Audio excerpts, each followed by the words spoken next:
नमस्कार मित्रांनो, सध्या हा प्रॉब्लेम सर्वांनाच आलेला आहे कारण गुगलने अँड्रॉइड सिस्टीम अपडेट केलेली आहे. त्यामुळे डायल पॅड सर्वांचे चेंज झालेले आहेत.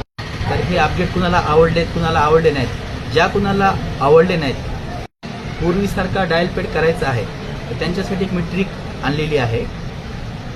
तर सर्वात प्रथम फोनच्या सेटिंगमध्ये जायचं आहे. सेटिंगमध्ये गेल्यानंतर ॲपमध्ये जायचं आहे. ॲपमध्ये गेल्यानंतर ॲप मॅनेजमेंटमध्ये जायचं आहे. ॲप मॅनेजमेंटमध्ये गेल्यानंतर त्यामध्ये फोन हे ॲप्लिकेशन आहे, त्या ॲप्लिकेशनला ओके. तर या फोनला ओके केल्यानंतर वर 3 डॉट येतात, त्या 3 डॉटला ओके करायचं आहे. ओके केल्यानंतर अनइन्स्टॉल अपडेट येतं, त्याला ओके करायचं आहे. काही सेकंदानंतर तुमचा फोन पूर्वीसारखा होतो, डायल पॅड वगैरे पूर्वीसारखे होतो. व्हिडिओ आवडल्यास लाईक करा.